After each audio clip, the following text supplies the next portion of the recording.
Cape Biology, Unit 1, Speed Run. Let's go. Water consists of two slightly positive hydrogen atoms covalently bonded to one slightly negative oxygen atom. Due to this, it is a dipole molecule. Water is electrically neutral. Water molecules can easily bond with each other. This is called cohesion, and can act as an excellent solvent. Some functions of water. Temperature regulation due to its specific heat capacity and ability to evaporate easily. Universal solvent because it has tiny positive and negative charges that can easily attract other molecules or ions, even other water molecules itself, as you can see here. It allows mass flow or bulk flow. The hydrogen bonds produce cohesion and surface tension, which allows it to flow en masse. Reactivity, it is used in hydrolysis reactions, for example during digestion, and it assists in buffers because it has a neutral pH. Carbohydrates are organic molecules that contain carbon, hydrogen, and oxygen. They consist of monosaccharides, which is one unit. It is written as CH2ON, where N is the number of carbon molecules. So for example, a 6-carbon or a hexose would be C6H12O6, or a pentose or a 5-carbon molecule would be C5H10O5. The H number would be doubled. This would be like ribose. Disaccharides are 2 units, so examples are maltose and lactose, and polysaccharides, which are more than 2 units. Examples would be starch, glycogen, and cellulose. This is how to draw the structure of glucose. The one on the left is alpha glucose, the one on the right is beta glucose. Now each carbon here is labeled. There are 6 carbons. There's carbon 1, carbon 2, carbon 3, carbon 4, carbon 5, and carbon 6 on the outside. An easy way to remember how the hydrogens and hydroxyls or the OH groups are placed, just remember ho, ho, o, ho, ho, ho, o, ho. And then this will be CH2OH on the 6th carbon. Remember, you always begin with the oxygen here. Remember, carbon also bonds to, it has 4 bonds added to it. So you must always count 4 bonds. 1, 2, 3, 4 for example. 1, 2, 3, 4 for example here. Beta glucose on carbon 1, the OH and the H are flipped. So think of O, ho, O, ho. Easy way to remember it. Condensation reactions, for example, it's sucrose. So when many molecules combine, a molecule of water is lost. This is called a condensation reaction. Sometimes it's called dehydration synthesis. Observe the linkage between the alpha glucose and beta fructose to form a sucrose molecule. Feel free to pause the video to see how to draw it. But what you'll see here is that the hydrogen atom on the end of the fructose and the hydroxyl group or the OH on the end of the alpha glucose, we can see that this can combine, and you'll see that these are 2 hydrogens and oxygen. So this is H2O. This is the water molecule that will be lost, and the oxygen molecule will link these 2 molecules together. This is called a glycosidic bond. So the molecule of water will be lost, and the 2 molecules will be joined by the oxygen molecule. Same thing I said. So this is called a glycosidic bond, and it occurs between sugars. So again, this is where the water molecule is lost. This is the oxygen that you see now bonded here. Sucrose is used for transport instead of glucose because it is much more complex. It is more energy efficient. It is not as reactive as glucose. This is because it's a disaccharide. So sugars with disaccharide bonds are termed non-reducing sugars. So hydrochloric acid is actually needed to break the glycosidic bond. Polysaccharides can consist of thousands of sugar monomers and glycosidic linkages. They may form long chains or compact spirals. They are mostly insoluble and must be hydrolyzed or broken down before being absorbed by the digestive system. The 3 main examples are starch, glycogen, and cellulose. Starch is a high-energy polysaccharide consisting of amylose and amylopectin. Amylose forms a chain of many alpha-glucose molecules linked by alpha-1,4 glycosidic bonds. Here we can see these here. Why it is called 1,4 is because it is the carbon 1 of one molecule and the 4th carbon of the other one. This is carbon 1, this is carbon 4. These are glycosidic bonds where we would have condensation reactions occurring. So each one here, water molecule would have been lost. This would be a long chain of alpha-glucose molecules. Amylopectin, on the other hand, consists of 1,4 glycosidic bonds but also branches linked by 1,6 glycosidic bonds. The 1,4 ones would be the straight ones here, but 1,6 this will connect the carbon 1 of one molecule to carbon 6 of the other. That is the one that is on CH2OH. So this here would form a vertical bond, and this here would lead to branches in amylopectin. Glycogen is similar to starch, but starch is found in plants and glycogen is found in animals. Now glycogen, the main difference here is that it has much more branches than amylopectin. So it's usually a larger molecule and thus acting as a powerful energy reserve. So for example, here we can see glycogen compared to amylopectin. Glycogen has a lot more branches, so therefore a lot more bonds that can be broken, a lot more energy can be released. Cellulose comprises thousands of beta-glucose molecules linked by beta-1,4-glycosidic bonds. They form a linear structure called a fiber. Here we can see the beta-glucose molecules. What you'll observe here is that each one is flipped, is inverted 180 degrees. So for example, look at where the CH2OH is, look at where the CH2OH is, look at where this OH is, look at where this OH is. So this occurs successively. So this would be not flipped, flipped, not flipped, flipped.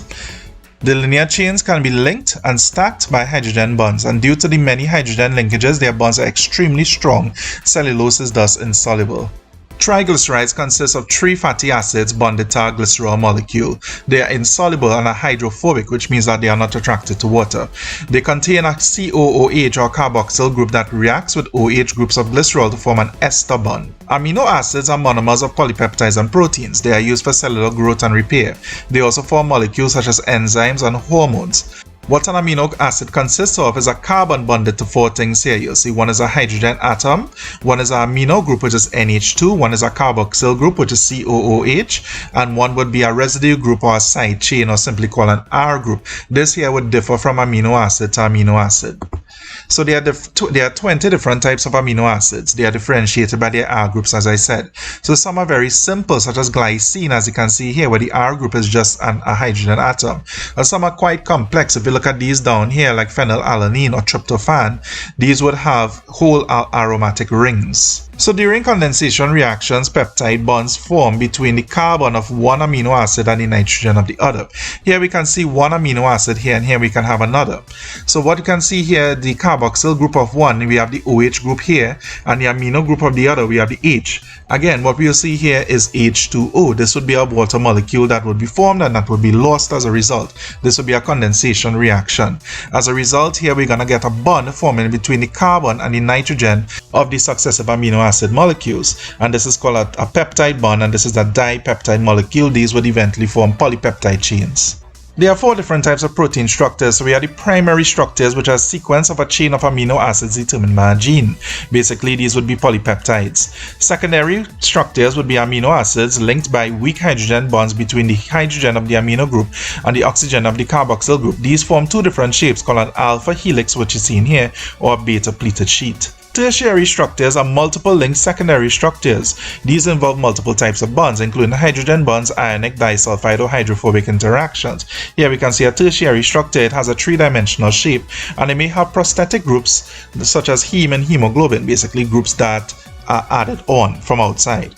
Quaternary ones are multiple secondary and tertiary structures. For example, here we have hemoglobin. Hemoglobin consists of 2 alpha and 2 beta chains that form a 3-dimensional shape. They also have these 4 iron prosthetic groups added to it. We have fibrous proteins and we have globular proteins. Fibrous proteins are insoluble in water. They consist of repeating amino acid sequences, and they usually have a structural role. Example would be collagen in the skin, keratin in the nails, and elastin in the lungs. Globular proteins are soluble in water. They have specific shapes and sequences, not repeated, and they partake in chemical reactions. Examples would be enzymes, insulin, hemoglobin. Enzymes would be like amylase, pepsin, renin, trypsin, and so on. Collagen is a fibrous protein, as just said, is used for structural support. It is found in areas such as cartilage, bones, and tendons. What it does is that it consists of 3 polypeptide chains that form a triple helix, as seen here. It is held together by hydrogen bonds. What happens is that it forms cross links to become fibrils and fibers.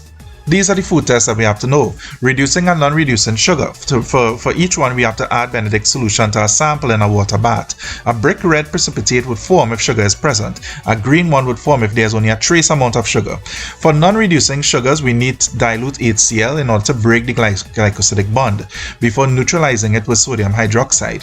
For starch, we need to add iodine solution to the sample, and a blue-black color would appear in the presence of starch. For proteins, we add Bury reagent to the sample. A purple or lilac color if protein is present. For lipids, we do the emulsion test. What we do there, we pour ethanol into the sample. Lipids dissolve in that ethanol. We add water, so the hydrophobic lipid molecules, due to the fatty acid tails, dissociate with the solution. That forms a milky white layer at the top, as is seen here. If the cloudy emulsion is present, then of course lipids would be present. Here we have a few differences between light and electron microscopes. It's not absolutely necessary for the syllabus, but it's still very, very important to know. Feel free to pause the video and give this a read. Here we have the ultrastructure of an animal cell. And these here are the functions of the organelles. Cytoplasm is the site of chemical reactions. It keeps the shape due to its jelly-like structure. Mitochondria is the site of ATP production on the little folds called cristae. Plasma membranes or cell membranes regulates the entry and exit of materials. The nucleus stores genetic material or DNA and RNA and regulates organelle activity. The rough endoplasmic reticulum is used to attach ribosomes for protein synthesis. The smooth endoplasmic reticulum has no ribosomes, and this is more used for lipid synthesis. The Golgi body or apparatus receives proteins from the endoplasmic reticulum and transports them to the cell membrane. Lysosomes contains enzymes usually used to break down waste. And centrioles, which are usually not found in plant cells, produces microtubules to pull chromosomes to the ends of the cell during cell division, such as during mitosis and meiosis. Here we have the nucleus. The nucleus contains long molecules of DNA called chromosomes, made up of threads called chromatin. The nucleus is surrounded by a pair of membranes called the nuclear envelope. The nuclear envelope has tiny openings in it called nuclear pores, which allow the movement of ATP and RNA. The nucleolus contains ribosomal RNA or rRNA, which helps with protein synthesis. We can know the nucleolus because that is the dark part inside the nucleus here. Take a look at this electron micrograph of a typical animal cell. Feel free to pause the video and fill in the labels. Here we have the missing labels filled out. Feel free to pause the video and take a look at them. Here we have an electron micrograph of a typical plant cell. Feel free to pause the video and fill in the labels. Here we have the labels for the typical plant cell. Feel free to pause the video to review them. Just so we understand the different parts of the plant cell here, the tonoplast is the membrane around the large vacuole. The large vacuole stores cell sap. The cell wall is made up of cellulose, and what this does is provide structural support. It also prevents the plant cell from bursting. Next we have the chloroplast. The chloroplast is the site of photosynthesis, which produces glucose in the cell. Here we have some differences between animal cells and plant cells. Feel free to pause the video to review them. Prokaryotic cells, they have no nucleus but contain a nucleoid region, as you can see here, and plasmids, which are circular DNA. They have small 70S ribosomes and no membrane-bound organelles, so they have no mitochondria, chloroplasts, and so on. They are usually smaller than eukaryotic cells and usually between 5 to 10 micrometers. They have cell walls, but those cell walls are made of peptidoglycan, for example bacteria, not cellulose such as plants. Eukaryotic cells, on the other hand, have a nucleus. Their DNA is in long helical strands connected to histones. They have larger ATS ribosomes, and the plant cells have cellulose cell walls. They are larger overall, as much as 100 micrometers. Some have flagella, for example sperm. Many prokaryotes also have flagella, example E. coli bacteria. The endosymbiotic theory. Well, the term endosymbiotic means one organism that lives within another organism, of which at least one organism benefits. So what this theory states is that mitochondria and chloroplasts in eukaryotic cells were once prokaryotes. And basically it says that a large host prokaryotic cell engulfed a mitochondria-like prokaryote and a chloroplast-like prokaryote. And as a result, they gain the ability to photosynthesize and the ability to yield ATP through respiration. What are some evidence for the endosymbiotic theory? Well, we have 5 lines here. Mitochondria and chloroplasts, they have their own circular DNA, just like prokaryotes. They have their own ribosomes that are similar in size, 70S, to those in prokaryotes. They are overall similar in size to many prokaryotes. They divide by binary fission, while eukaryotic cells divide by mitosis. Inner membranes have prokaryotic structures, while outer membranes have eukaryotic structures. Here we have the transverse section of a plant root, and here we have 4 parts labeled: the epidermis, the cortex, the endodermis, and the vascular bundle. Root hairs allow water absorption in the epidermis and provides a large surface area. In the cortex, this moves water to the center of the root through cells or cell walls because of the air spaces. The endodermis is a waterproof layer because it contains these Casparian strips, which are made up of a material called suberin, which is impermeable to water. The vascular bundle contains the xylem and the phloem for water and sucrose transport. Feel free to pause the video to see the labels. Here we have a transverse section of a plant stem, and this here we have a plant diagram. Remember, for a plant diagram we don't put any cellular details, we just have to be faithful to the overall structure of it. So here we have the vascular bundles going in a circle here, and in the inner part we have the xylem, and in the outer we have the phloem. We also have layers called the cambium, which is right between the xylem and the phloem, and this is responsible for secondary growth of stems. We have the sclerenchyma, which are dead cells used for support, and we have the collenchyma, which are alive cells you also use for support. The pith in the middle contains cells called parenchyma. Each phospholipid consists of a hydrophilic phosphate head and two hydrophobic fatty acid tails. They are amphipathic, which means that they have a hydrophilic section and a hydrophobic section. The head is bonded to the tails via glycerol molecules, what you can see here. Here we have the phosphate head, the fatty acid tails, and this is the glycerol molecule that acts as the neck to bond both of them. They form phospholipid bilayers which form cell membranes, is what you can see here, with the phosphate heads facing outwards and the fatty acid tails facing inwards as a double layer. The fluid mosaic model shows a double layer of phospholipids as seen before, with the hydrophilic phosphate heads facing outward and hydrophobic fatty acid tails facing inward, away from the cell cytosol. Within this are intrinsic proteins, as you can see here, and what they do is that they span the entire width of the bilayer. We have extrinsic proteins which do not span the bilayer. These basically are on the periphery of it. The best way to think of the model is protein icebergs floating in a sea of phospholipids. Other things that you can take note of here is cholesterol, which are found between the phospholipids to maintain fluidity of the membrane. Glycolipids and glycoproteins, which you can see here, are molecules on the surface that help with cell-to-cell signaling. Water and other polar molecules cannot diffuse through the phospholipids, and this is very difficult for them to do this because the inner section is hydrophobic. Usually what they would have to do is pass through protein channels or carrier proteins instead. So protein channels allow facilitated diffusion of larger polar molecules, for example glucose or RNA. Specialized protein channels called aquaporin transport water. Protein carriers, on the other hand, bind specific molecules for transmembrane movement, for example ATP. Sometimes they would require a certain voltage, or they require a special ion or molecule called a ligand in order to activate the carrier. Diffusion is the net movement of molecules from regions of higher to lower concentration. It is a passive process, so it does not require ATP. Simple diffusion allows molecules, for example oxygen or carbon dioxide, to move in and out of the cell via the phospholipid bilayer, basically molecules that are small and non-polar. Facilitated diffusion requires the use of transmembrane proteins or intrinsic proteins that span the entire bilayer. Here we can see facilitated diffusion is basically imagine the molecules have to pass through a gate instead of through the bilayer itself. So simple diffusion, as I can see with the blue line here, allows a directly proportional relationship between substance concentration and diffusion rates. You can see it's slow but it's steadily increasing. Facilitated diffusion, on the other hand, requires the use of protein channels. So the rate of diffusion plateaus if all of the channels are occupied or in use. This is what we call the Vmax value, or the max velocity of the rate. This is where all of the protein channels are probably occupied. Imagine there's a bunch of people crowding the gate and there's bottlenecking at the gate, which prevents more people from coming in. Active transport moves molecules against a concentration gradient, basically from low concentration to high concentration. This uses ATP. An example would be sodium-potassium pumps. When maintaining the balance between potassium ions and sodium ions in a cell, the potassium ions are pumped into the cell by the carrier protein as it changes shape. The sodium ions are pumped out. This is something that you'll learn in Unit 2, but you can see it here. It requires ATP in order to carry the molecules back and forth.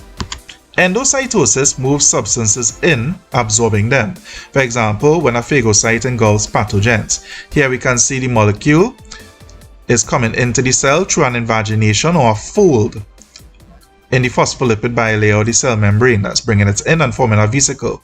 Exocytosis moves substances out. For example, if you have to remove toxins from the cell cytosol. The Golgi apparatus, for example, would form vesicles, and that would transport it out. What would happen there is that the vesicles, or think of them like sacs, would either form from or fuse with the cell membrane. This allows for bulk movement of materials, not just one molecule at a time. ATP is required to do this.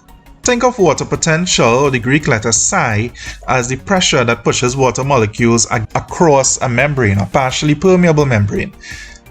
Hypotonic means that there's a high water potential or low solute concentration, basically a diluted solution. Hypertonic would mean a low water potential or high solute concentration, basically a concentrated solution.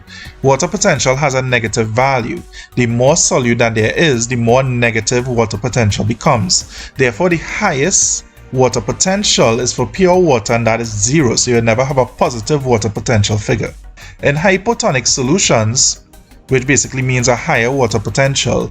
Water would enter the cell, causing it to swell and undergo lysis. Remember, plant cells do not burst because they have cell walls.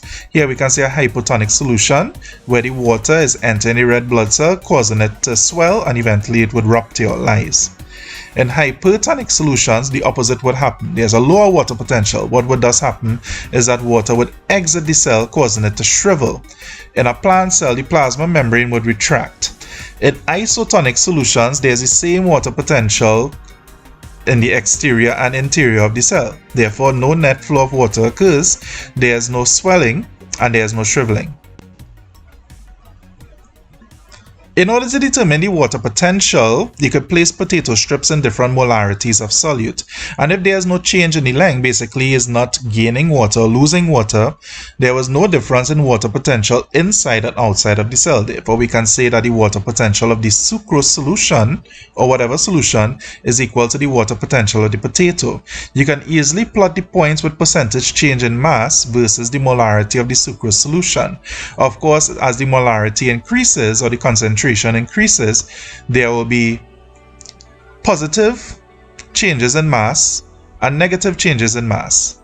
Basically, this would be when water is flowing into the potato and when water is flowing out. At this point here, there's no water flowing in and out, and this would be where the water potential of the tissue is equal to the water potential of the solution. Enzymes are biological catalysts that are made of protein. They lower activation energy needed for reactions. So for example, if this represents a mountain, what an enzyme would do is turn this mountain into a hill. What that means is that the reaction occurs in much less time. Enzymes are globular proteins that have a tertiary structure and three-dimensional shape. They contain specific amino acid chains. They contain a cleft called an active site that a substrate would fit into, as you are seeing here. They may be anabolic, which means that they combine small molecules to larger ones, or catabolic, which means that they break down large molecules into smaller. We are more familiar with catabolic ones, such as digestive enzymes like amylase. The enzyme mode of actions. What happens here is that the enzymes bind substrate molecules to form an enzyme-substrate complex, and they convert them into products, basically what you see in here. Eventually, this substrate would be broken down. So, for example, amylase would break down starch into maltose. The enzyme is unaltered by the end. So it does this by fitting substrates into specific active sites. This is called a lock and key mechanism. Now sometimes what will happen is that the enzyme would alter its shape slightly to accommodate the substrate. This is called an induced fit.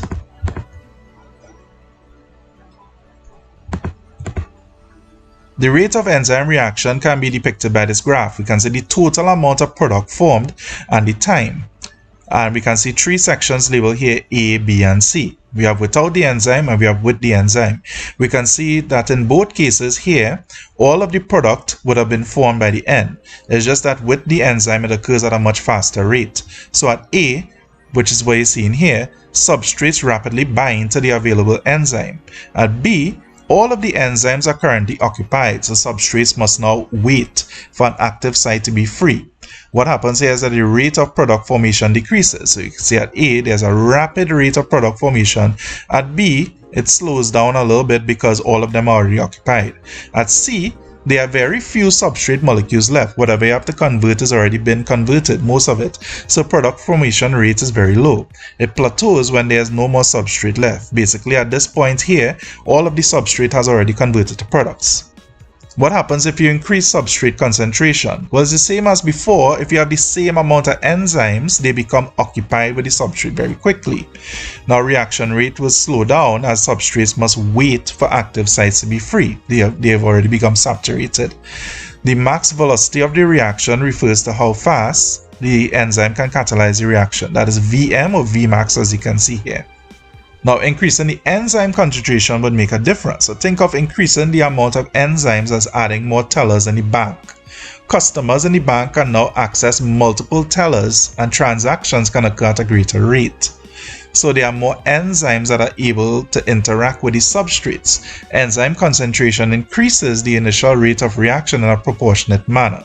So for example, here we can see there's 0.2% amylase. The reaction rate doubles at 0.4% and it doubles again at 0.8%.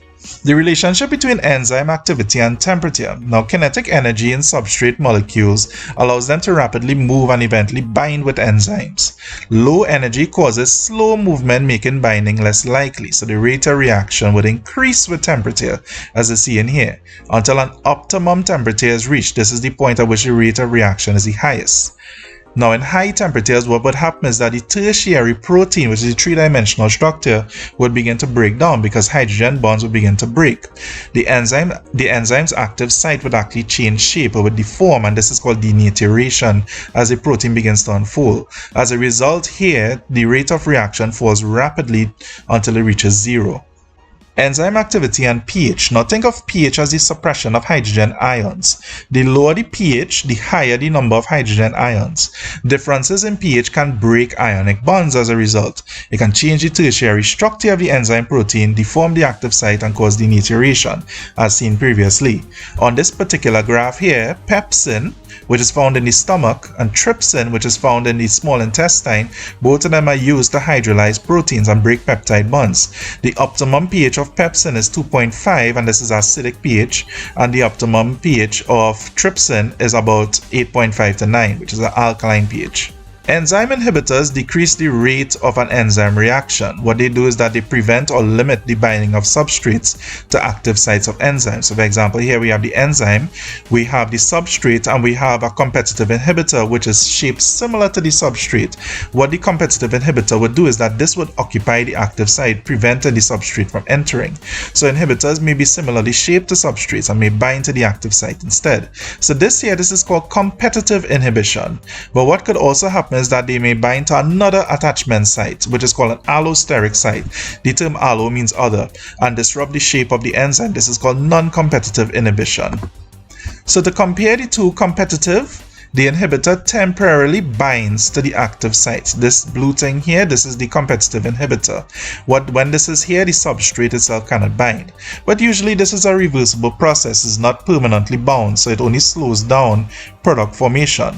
Non-competitive inhibitors, on the other hand, bind to an allosteric site. The allosteric site is another point on the enzyme, another sequence of amino acids that is different from the active site. So in the example here is on the underside of it. What can happen here is that the inhibitor can bind to the allosteric site. This can be irreversible if it stays bound to it, and it permanently alters the three-dimensional shape of the enzyme and the active site. What this would do, due to the induced fit mechanism, this would change the shape of the active site, and as a result the substrate cannot fit into it anymore.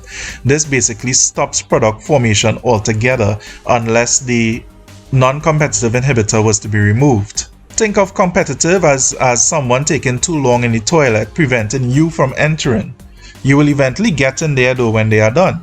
Non-competitive, on the other hand, is someone has destroyed the toilet, and that prevents anybody else from ever using it. It basically renders the enzyme useless. Here we have a graph that shows competitive inhibition, non-competitive inhibition, and no inhibition.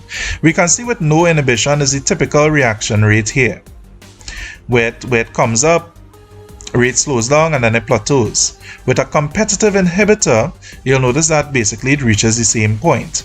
But as you increase concentration, substrate concentration, this can combat the effects of the inhibitor because there will be more substrates than inhibitors. There are basically more chance that the substrate can interact with the enzyme. So it still attains the maximum velocity of the reaction, just at a higher concentration of substrate. Now with a non-competitive inhibitor, remember, this might irreversibly affect the enzyme. The enzyme can permanently alter as a result. So the substrate concentration might not have any effect because the non-competitive inhibitor is not competing for the active site, binds to the allosteric site instead. So it never reaches the same maximum velocity as these two up here. So for the structure of DNA has the shape of a double helix. The strands run anti-parallel to each other, and each chain of the helix is made up of nucleotides. This is a nucleotide. So what DNA nucleotides consist of is a phosphate group, as you can see here, a pentose sugar, which means it's a 5-carbon sugar, and this is deoxyribose, and nitrogenous bases, which you can see here. This can be either adenine, cytosine, guanine, or thymine, which are represented by letters A, C, G, and T. The DNA bases A and G, adenine and guanine, are purines, which means that they have 2 rings. Cytosine and thymine are pyrimidines, which means that they only have 1 ring. What these bases do is that they form complementary pairs. They can bond with each other. Adenine binds to thymine, or A binds to T, and cytosine binds to guanine, or C binds to G. An easy way to remember which one binds to which one is, remember, apple in tree and car in garage.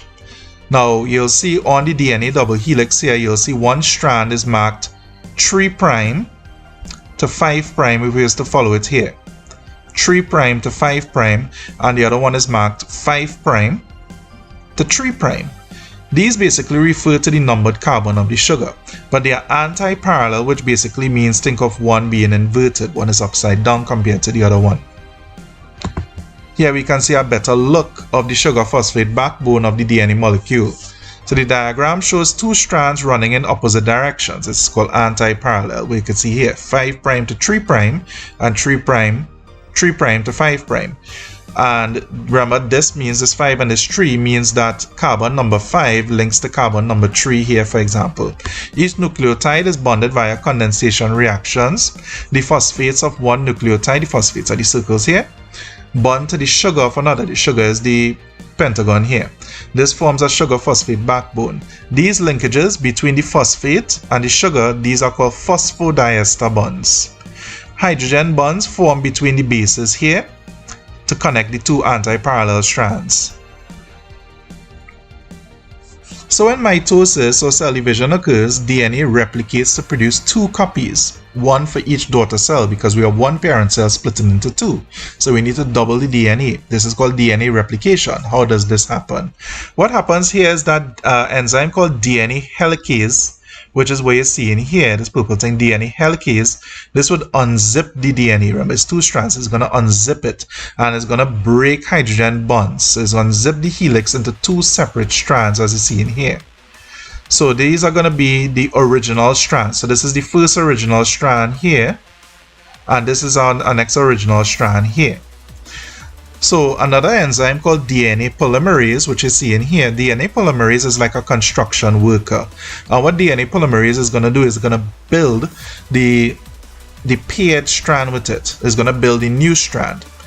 So how it's going to do that? It's going to take 3 nucleotides that are floating around in the nucleus. It's going to pair, for example, an adenine with a thymine. It's going to pair a cytosine with a guanine. So it's going to pair all these nucleotides. So it's going to pair all these bases together.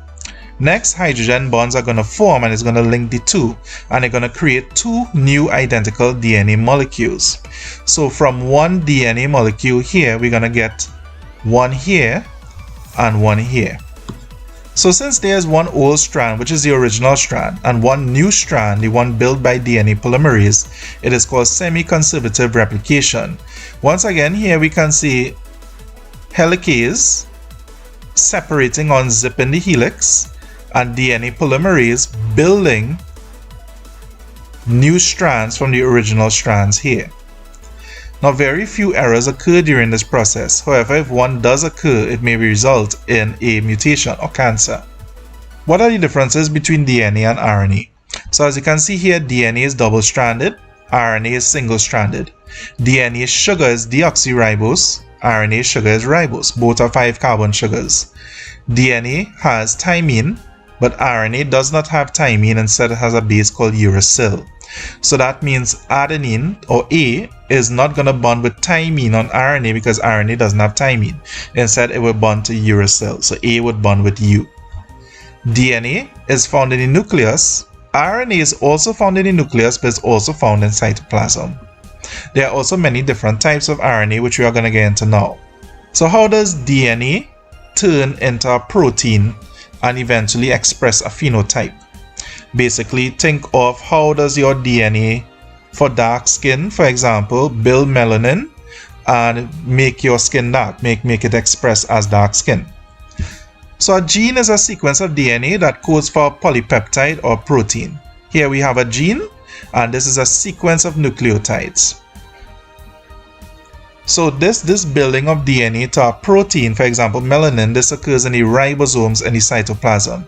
First, what must happen is that the DNA sequence must be transcribed onto a mRNA or messenger RNA strand. This is because mRNA, unlike DNA, is mobile. It can move and can exit the nucleus through the nuclear pores and go to the ribosomes to deliver the message. So what's going to happen here is that this DNA template strand, this is going to build a messenger RNA strand. This is called transcription. And what happens now is that this strand here, this is read in a sequence and is read in 3-letter codons. So you call it a triplet codon. For example, this first one here is AUG. And this AUG is going to get translated. So this is called translation. The ribosome is going to read this AUG and is going to attach an amino acid called methionine to it. This GUG, for example, this is going to be read by the ribosomes as it's going to be translated into amino acid called valine, UUG into leucine, and AGC into serine. These would eventually form a polypeptide, which would eventually form a protein, which might be melanin in this case. So transcription is the production of an mRNA molecule with complementary base sequences to a DNA strand. In RNA, thymine is replaced with uracil, so A binds with U, as I just said. So for example now, TAC on the DNA, T would bind with A would bind with U, and C would bind with G. This is called a triplet codon, and remember this here would determine what type of amino acid is being translated. So transcription is basically the DNA being copied onto an mRNA molecule, but the complementary pairs. So what happens during the process of transcription? Well, DNA helicase would break the hydrogen bonds and thus unwind the DNA, just like during DNA replication. So it's going to unwind DNA into 2 separate strands, but instead of building new DNA strands, we are building an mRNA strand, a messenger RNA. So instead of DNA polymerase, we are going to have RNA polymerase. A polymerase is just an enzyme that builds a polymer. So RNA polymerase allows free nucleotides to bind to the DNA strand to build the mRNA strand, which is in a 5' to 3' direction, as you can see here, TAC and AUG. The mRNA would elongate as more and more nucleotides keep linking. Basically, it means it gets longer and longer. The mRNA would then exit the nucleus and then go to the ribosomes to be translated. So here we have a transfer RNA molecule, or tRNA molecule. There are 2 things we have to take note of here. We have what we call an anticodon, and we have a binding site for amino acids. So each tRNA molecule has an amino acid attached to it. So you might have one for serine, you might have one for leucine, you might have one for tryptophan, you have one for adenine, and so on. So each one has a particular amino acid bound to it.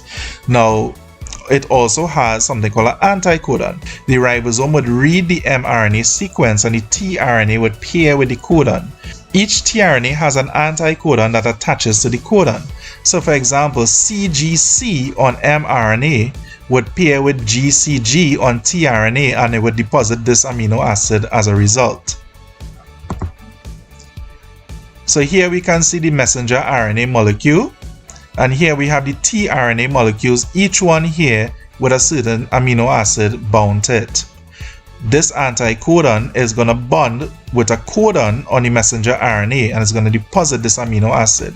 So the mRNA is read by the ribosome, the tRNA anticodons pair with complementary mRNA codons. An amino acid is deposited and peptide bonds form a polypeptide chain.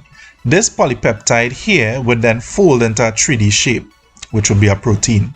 So DNA determines gene sequence and thus amino acid sequence and proteins. The phenotype is the physical expression of a gene, for example, skin color. DNA can determine the production of melanin proteins, which contribute to darker skin color. And external factors or environmental factors such as sunlight can stimulate melanin production as well.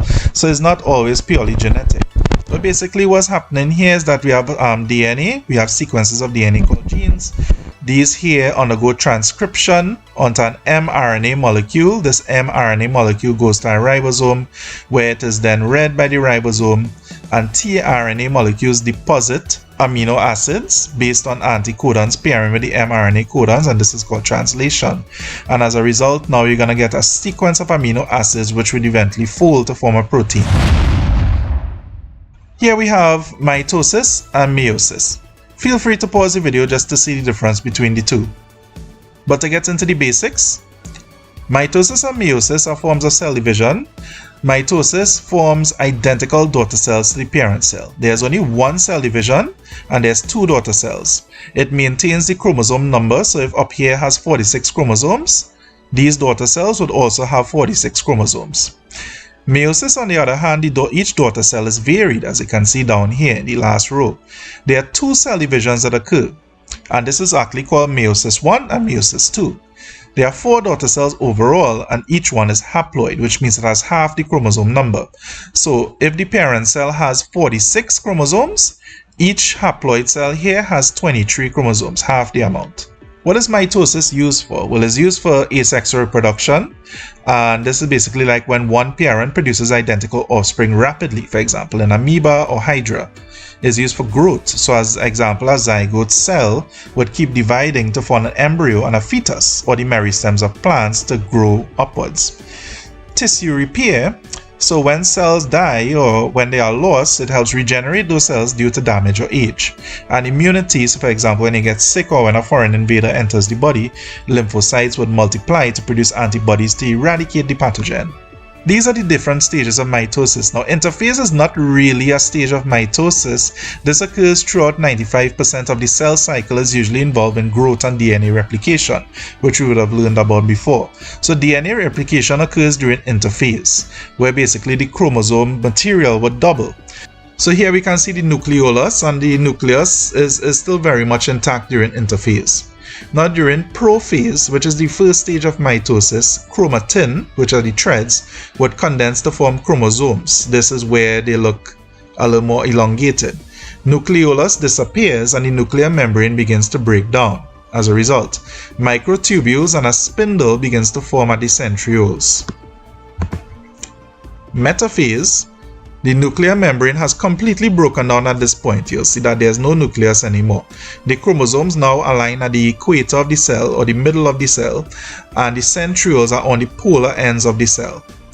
Now during anaphase, the chromosomes would break at the centromeres, as the central parts of the chromosomes. So the sister chromatids would move to the poles of the cell. So here we can see that they're separating from the equator and going towards the poles.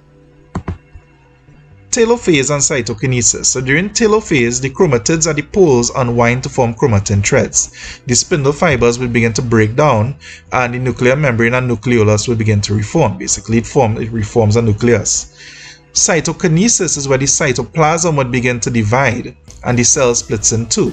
Cytokinesis basically means movement of cytoplasm. Two identical daughter cells are formed from one parent cell.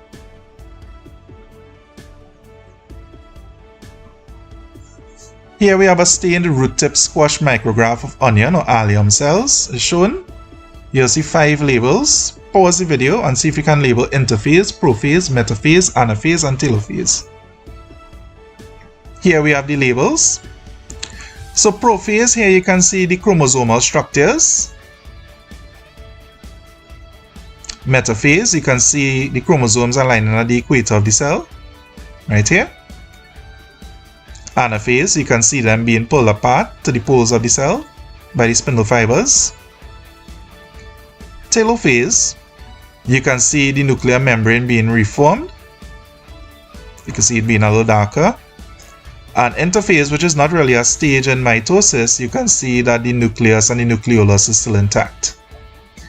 Observe the difference between interphase and prophase, where it has broken down into chromosomal material. The figure to the right shows the visual appearance or the karyotype of all 23 pairs of human chromosomes. You can see 1 to 23. The first 22 pairs are similar in shape and carry the same genes on the same positions, or the loci. These are homologous chromosomes, that means same shape or similar in shape. The 23rd pair, on the other hand, are the sex chromosomes. So we have X chromosomes and we have the Y chromosome. They don't have the same shape, the X and the Y, because the Y is a lot smaller. So these are not homologous. Diploid cells have the full set of chromosomes, 46 in humans. These are usually every cell in the body, or somatic cells, basically every cell that is not a gamete. Haploid cells have half the number of chromosomes, so 23 in humans. These are found in gametes, for example, sperm cells and egg cells. When two haploid cells fuse, they form a diploid cell. So when a sperm cell fuses with an ovum, it forms a zygote.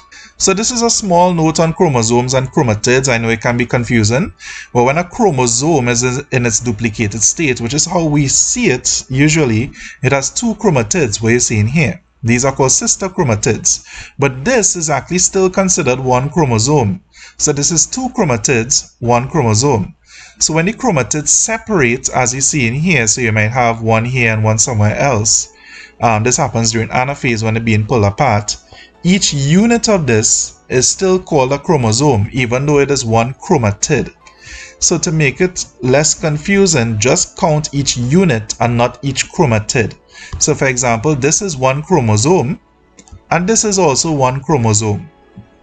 Meiosis occurs in organisms that must produce gametes for sexual reproduction. It forms 4 haploid daughter cells that are all genetically varied, and this takes 2 cell divisions, named meiosis 1 and meiosis 2.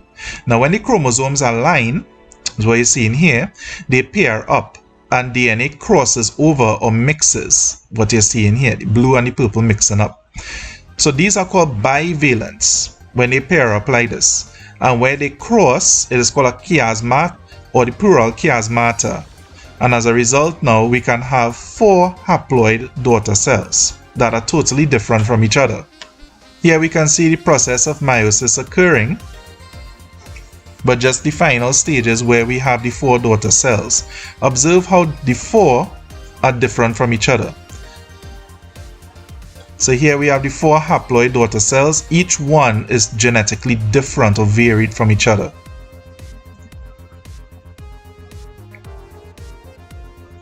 Meiosis 2's events are very similar in mitosis, so let's go through this here. There's a main difference here with meiosis 1. Both of them are very similar, but meiosis 1, during metaphase 1 and prophase 1, what happens here is that the chromosomes, they align. Instead of aligning independently in the equator, again, you'll notice that they pair up. In mitosis, they are all independent. So here they pair up and they cross over or exchange DNA here in the chiasmata. The chromosome number is halved during anaphase 1 as they are pulled apart. Meiosis 2 is very similar, is actually pretty much the same as mitosis. You just have to imagine that mitosis is occurring. Fortunately, you don't have to explain this beat by beat. You just have to know the basic differences between the two.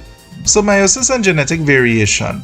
How does it ensure this? Well, first thing is crossing over. So during pairing up, they cross loci at chiasmata and swap DNA. We just said that, and that would be like here. Independent assortment. So when the chromosomes pair up, one comes from the mother and one comes from the father. These pairs are independent of each other, so any one can pair up with the next one. So this results in a massive number of combinations. Random fertilizations. Remember, for when a man ejaculates, he lets out about 300 million sperm. Each one of those would have a different mix of DNA. Each secondary oocyte or egg cell would have a different mix of DNA. And when those gametes fuse, that is up to chance. So that also provides a high chance of genetic variation. So advantages of genetic variation. One is that it slows disease spread. Each member of a species can have varying levels of immunity or adaptation against communicable diseases. If each member was the same, if one disease hits one, it's going to hit all. Adaptation to environmental changes. So this ensures that some individuals are able to overcome selective pressures, such as predators or extremes in climate or temperature, and they are able to reproduce and continue the species. Not all would die out, for example. Some would be able to adapt. And it also limits over-competition, so the needs for survival, such as diet and habitat, would differ, thus preventing the need for limited resources. Example would be the Galapagos finches, which the ones with thicker beaks are the ones that fed on seeds and fruits, and the ones with thinner beaks would have fed on nectar and insects. As a result, they didn't have to compete with food, and they could have branched out into their little own groups. A gene mutation is a random error during the copying of DNA, and this is usually during DNA replication. There are 3 main types of gene mutations. There's substitution, where a single base is replaced by another. In this case, their cytosine is replaced by thymine. There's deletion, where there's the loss of a base or a base pair as a result, and insertion, where there's the addition of a base or a base pair. So in this deletion example, there's a T that is going here, and this addition, there's an A that is going here. So deletion and addition are considered frame shift mutations. So remember, bases are transcribed and translated into triplet or three-letter codons. They read 3 letters at a time. So if you look at this deletion example here, the first codon we could see is TGG. But now, after this first T has been deleted, the first codon is now GGC. And this is going to translate into a totally different amino acid. The next codon is supposed to be CAG. But when the deletion occurs, the next one is going to be AG something. And that's going to be a totally different amino acid. As a result here, we could get a totally different protein being built. In this addition example here, the first codon is TGG. But now when the adenine has been added to it, the first one is ATG. And then the second one is supposed to be CAG, but now it's GCA. Again, this is a frame shift mutation because it shifts the frame in which we read the codon. The ribosome reads the codon in order to translate our protein. So this means that the ribosomes may build entirely different polypeptide sequences based on this error. The main example that you're going to come across with is sickle cell anemia, which is actually not a frame shift mutation. This is due to a substitution mutation. So basically, sickle cell anemia is a disease where red blood cells have a sickle shape instead of their biconcave shape. This would limit oxygen uptake and flexibility, and it could also create blockages in capillaries. So in sickle cell anemia, there's a substitution mutation or point mutation where the adenine changes into a thymine. So as a result now, this is going to build an entirely different mRNA molecule, because on the complementary DNA here, we have CAC, as you can see here. So this is going to build GUG, whereas it usually supposed to be GAG, which is going to build an amino acid called glutamic acid. But instead, it builds an amino acid called valine. So the incorrect triplet is transcribed onto the mRNA molecule and a different amino acid is formed, valine instead of glutamic acid. So as a result, the hemoglobin protein structure and function would change entirely. And it would get the sickle shape instead of the biconcave shape it's supposed to be. Chromosomal mutations are changes in the cell's chromosome number or structure. So during meiosis, the chromosomes are unevenly pulled apart. We have 3 main examples here. We have Down syndrome, in which there's an extra chromosome of 47 chromosomes, Klinefelter syndrome, where there's an extra X chromosome, and Turner syndrome, where there's only 1 X chromosome in the woman. These don't show up that often, but you can pause the video and you can take a look at the different types: inversion, translocation, deletion, and duplication. Here we have some common terms and definitions for inheritance. You are supposed to know this from your O-level biology. If you can't remember them, feel free to pause the video and read them. So you should be familiar with Punnett squares already on monohybrid inheritance, but we're going to use cystic fibrosis as an example. This is an inheritable disease. It causes the body to produce large amounts of thick mucus in the lungs. This mucus would lead to bacterial overgrowth and infection. Now, cystic fibrosis is caused by a faulty allele common F. Remember, common F means it's recessive. The normal allele capital F is dominant. So if there's at least one capital F, the person would not have cystic fibrosis, but they'll just be a carrier for it. So a patient suffering from cystic fibrosis will have the genotype common F. Basically, they would have a homozygous recessive genotype. So how can 2 parents who don't suffer from cystic fibrosis have a child with it? Well, basically, both the mother and father would be unaffected, but they would be heterozygous. They would be carriers, which means that they would have to have they would have to be recessive for the allele. So they would have a capital F and a common F. On the Punnett square that you're seeing here, this would be the father, capital F, common F, and this would be the mother, capital F, common F. We match them: capital F, capital F, capital F, common F, capital F, common F, common F, common F. Now remember that this here does not mean that these 2 people have produced 4 children. This represents a probability. That means that for every child that they have, these are the possibilities of the genotypes that the child would inherit. So in this case here, there's a 1 in 4 chance, or 25% chance, that the child is going to end up with cystic fibrosis. So the phenotypic ratio is that there are 3, for every 3 unaffected, there's going to be 1 with cystic fibrosis. So in terms of blood types and the inheritance of ABO blood type alleles, A and B are co-dominant. This means that if together they are going to express the combination of A and B, and that's going to be the blood type AB. Now A and B alleles are dominant to O alleles. O alleles are recessive to A and B. So how can a type A father and a type B mother have a child with type O? It's going to be the same thing. They are going to be carriers for the type O allele, but they're still going to be type A and type B. The I here just stands for isoglutenin. It just represents the locus on the chromosome. Don't worry about that too much. But basically, I'm just going to read the other letters here. So you're going to see the mother is going to have B and O, and the father is going to have A and O. So this first child here is going to inherit the A from the father and the B from the mother, and he's going to be blood type AB. The second child here is going to inherit the B from the mother, and the O from the father is going to be blood type O. This one here inherit the A, inherit the O, blood type A. And this last possibility here inherit the O from the father and the O from the mother. And this one here is going to be homozygous recessive for O, and thus is going to be O. Sex-linked alleles, right? So the Y chromosome, we would have seen before, is a lot smaller than the X chromosome. The Y chromosome has less available positions or loci for alleles than the X chromosome. Some alleles cannot be present on the Y chromosome. Hemophilia, for example, occurs due to the inheritance of a faulty common H recessive allele on an X chromosome. That allele cannot fit on a Y chromosome. So since it cannot be inherited via Y chromosome, a father cannot pass on a faulty allele to his son, since his son would receive the Y chromosome from the father. There's no way the son can receive an X chromosome from the father, because he has to inherit the X from the mother and the Y from the father. So how can two parents who do not suffer from hemophilia have a child who suffers from hemophilia? Well, in this case here, the father would be X capital HY, and remember, Y doesn't have the locus for hemophilia, so there's going to be blank.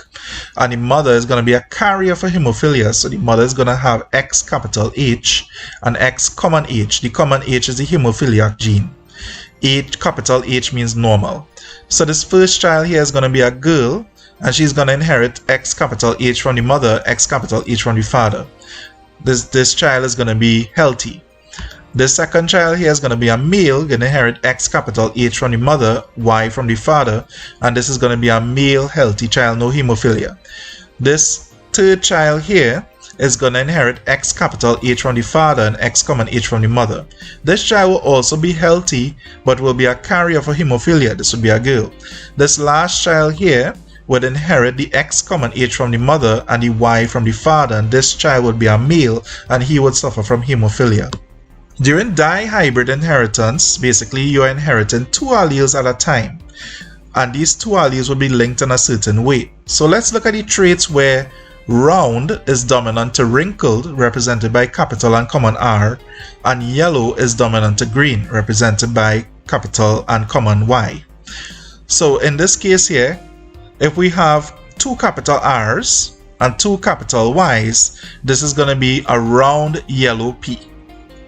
If we have, for example, a capital and a common R, this is still going to be round, and two capital Y's is going to be yellow. Now if we have two common R's, this is going to be wrinkled, and if we have capital Y and common Y, this is still going to be yellow. If we have two common Y's, this is going to be green. So if you look at this last one, two common R is going to be wrinkled, two common Y is going to be green. Same concept, is just doing it two at a time. Here we have a dihybrid cross. Feel free to pause the video and take a look at it before I explain. But basically what is happening here is you are taking two parents, but they have two sets of traits, right? Remember, they have the round or wrinkled seeds and the yellow or green seeds. So just to go through it here, what we are doing is we have to determine the pairs of alleles. So for this first one here, this is going to be capital R, capital Y. So you're going to take the first of each pair, capital R, capital Y. Then we're going to take the outer ones, capital R, common Y. Then the inner ones, common R, capital Y. And then the last ones, common R, common Y. So remember, FOIL, first, outer, inner, last. First, outer, inner, last. Remember FOIL. So it did the same thing here. But let's match them now. So we have capital R, capital R, capital Y, capital Y. Okay? Let's look at this one here. We have capital R, common Y, common Y. Let's look at this one down here. Common R, capital Y, common Y. And let's look at this last one here. Common R, common Y, common Y. So what is this going to give you? It's going to give you 9 round and yellow, 3 round and green, 3 wrinkled and yellow, 1 wrinkled and green. This is a 9 to 3 to 3 to 1 ratio. It's a very common ratio when both are heterozygous for both traits. 9 to 3 to 3 to 1. Again, feel free to pause the video and look at it yourself. Let's look at this other example here. Feel free to pause the video and try to fill in those ones yourself.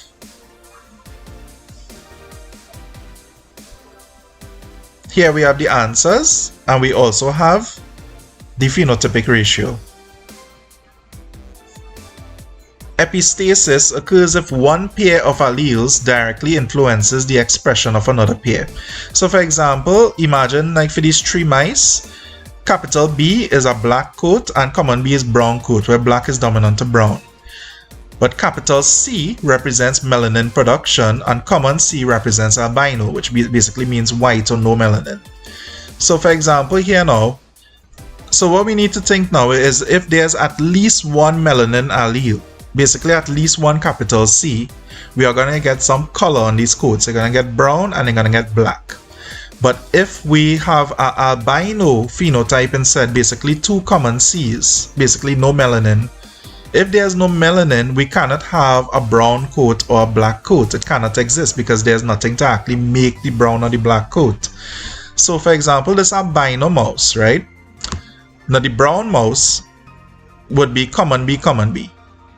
The black mouse would have at least one capital B and at least one melanin. Same thing with the brown mouse, at least one melanin allele. The albino mouse, it doesn't matter if it's capital B, capital, or common B, it doesn't matter what this second set of alleles are. Once it has common C is not gonna have any melanin. So it cannot be black or brown. It's just gonna be albino. This is called epistasis. So let's try one yourself. Write in the genotypes of the mice in the boxes that match their color codes. Then write the phenotypic ratio. You have the color of the mice there already to help guide you along. These are your answers here. Now remember, any mouse with common C cannot produce melanin, so it will not have a black or a brown coat. The phenotypic ratio is going to be 9 black to 3 brown to 4 albino. You can count it up and you can see.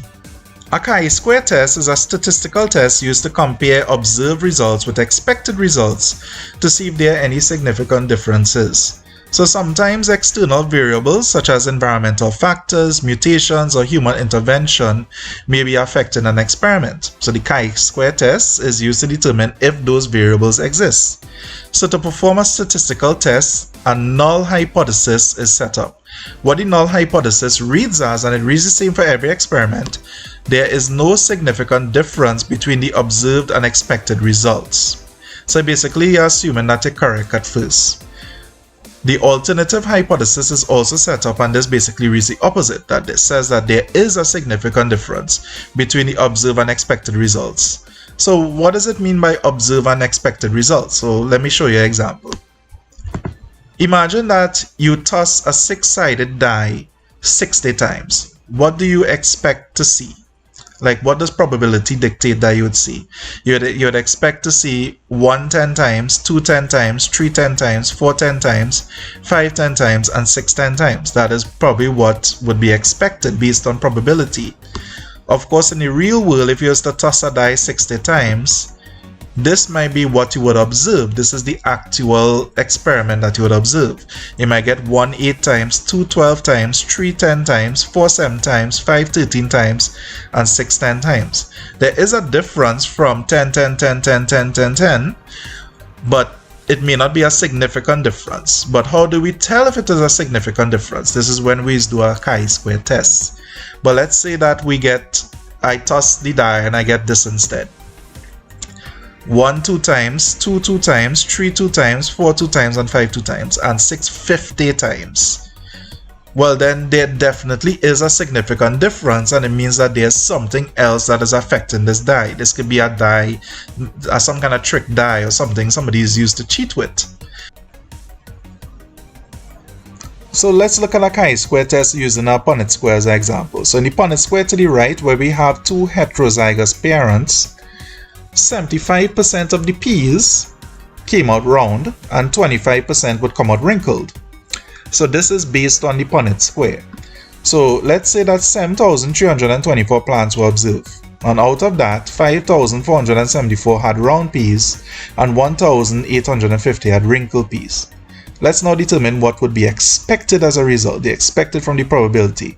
So remember, these two are the observed figures. This is what you rarely see, but what you're going to expect just based on genetics.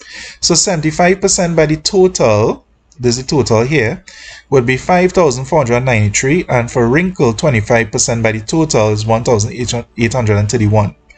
Are these that different? So just by looking at the numbers, 5493 very close to 5474, and 1831 is very close to 1850. But let's still see if there's a significant difference between the two. So on the table here, we're going to write the observed numbers, which will be this and this. The expected numbers, which have been what we calculated. Observed minus expected. So basically this value minus this. This value squared. And that this value divided by the number of expected. So for example, this would be 361 divided by 5,493 is going to give you 0.066. You do the same thing down here. What you're going to do now is you're going to add these two values now for each phenotype, and you're going to get a sum. This sum, this is called a chi-squared value. So this is the Greek letter chi. So this is called a chi-square value here. We are going to use this value now to determine if there was a significant difference. Feel free to pause the video and look over this on your own. So here we have the table again, and our chi-square value, remember, is 0.263. So next we have to determine the degrees of freedom. This is easy to do. All you have to do is just take the number of phenotypes and minus 1. There are only two phenotypes here, which is round and wrinkled. So there's only 1 degree of freedom in this case, 2 minus 1. Now we're going to determine the p-value or the probability value. In order to do this, now typically in a statistical test, we need to observe what is called the critical value, or 0.05, which is right here, which means that we're within 5% deviation. So 1 degree of freedom at 0.05 probability, we're going to get a value 3.84. If our value is less than this, that means we're safe. That means that there's no significant difference once it is less. If it is more than this, if our chi-squared value is more than this, that means that there is a significant difference.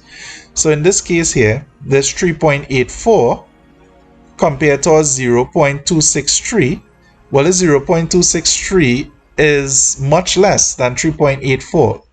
In fact, 0.263 would be within 0.5 and 0.9, right? So that would actually be somewhere here.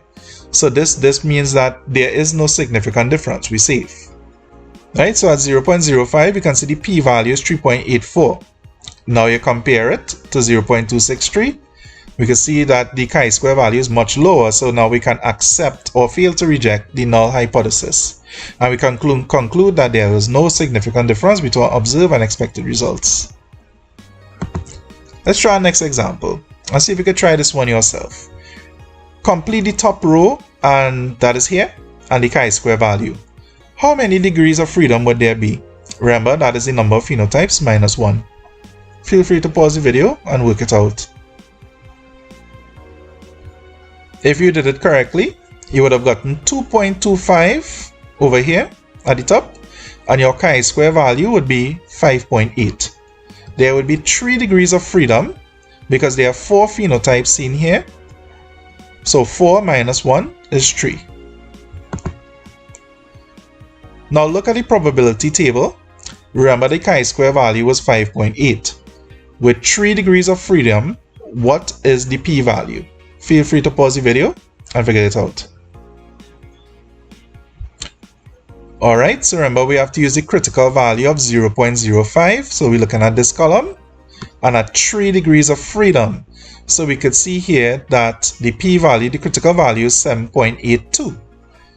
Our value now has to be, our chi-square value should be less than this. So remember it was 5.8. So is it a significant difference or not? Well, the chi-square value of 5.8 is less than the critical value of 7.82. Therefore, we can accept the null hypothesis, which means that there is no significant difference between our observed and expected results. Remember, only if it ends up in the significant portion of the table, which is above 0.05, that means that we have to reject the null hypothesis and say that there is a significant difference. The definition of genetic engineering is the altering of an organism's DNA, either by inserting DNA from another species or changing the organism's genome. So altered DNA is called recombinant DNA. An organism with recombinant DNA is called a genetically modified organism, or GMO. A common example are glowfish, which are zebrafish or tetras fused with bioluminescent jellyfish or anemone DNA. Basically, when their muscles contract, they glow a little bit. So how is it done? First of all, you have to make copies of the target DNA or gene using an enzyme reverse transcriptase and DNA polymerase. Basically, what these two do is that they help convert RNA into DNA. Restriction enzymes would then be used as kind of like DNA scissors, and they would cut similar shaped lengths of DNA from both human and the bacteria. So now we need to attach them together. So this is done by DNA ligase, which is like DNA glue. This would combine both segments of DNA and sort of stitch them together. This is now called recombinant DNA because it's basically both sets of DNA combined. So the recombinant DNA is then reinserted into the bacteria, and the bacteria will now express that trait. So reverse transcriptase allows messenger RNA to form DNA, basically the reverse of transcription. It builds one strand of DNA.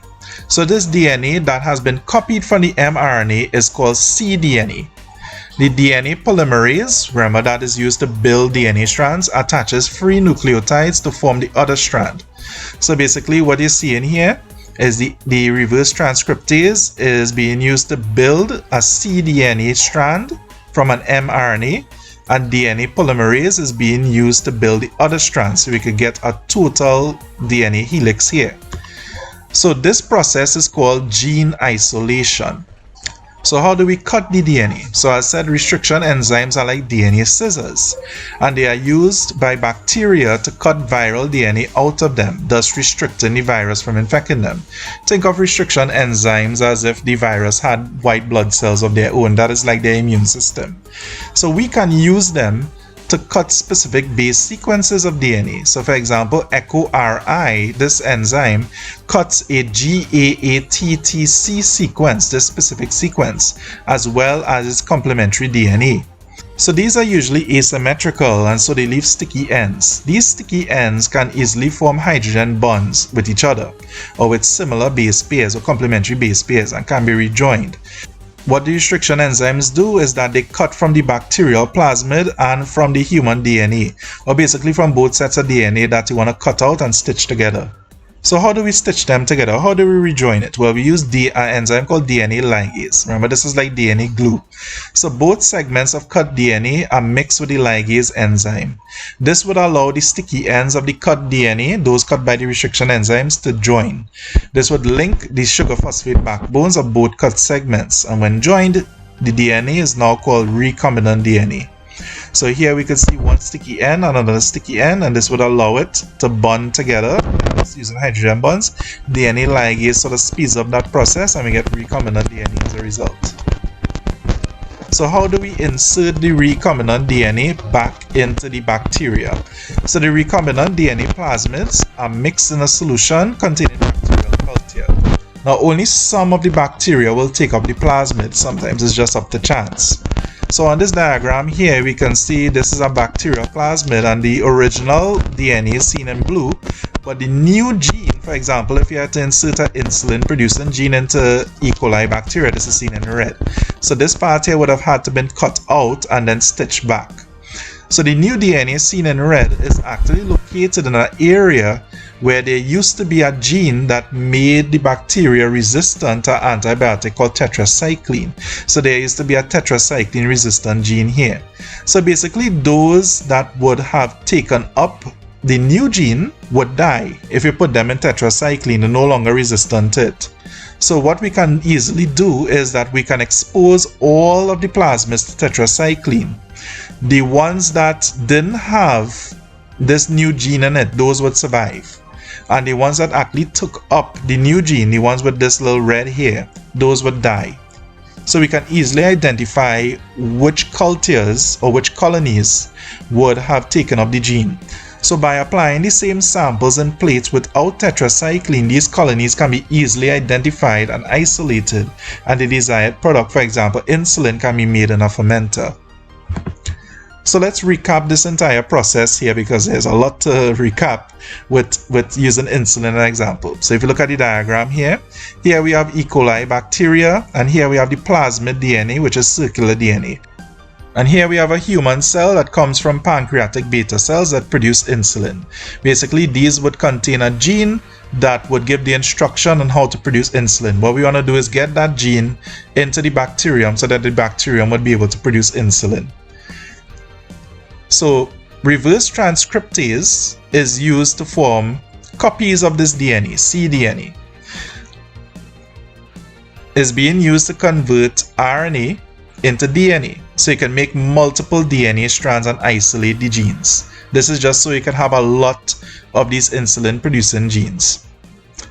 So next, the DNA is going to be cut with restriction enzymes.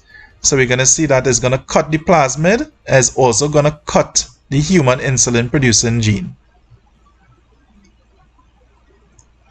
DNA ligase is then being used to join the segments together. Remember, ligase is like glue. So it bonds, hydrogen bonds form at sticky ends.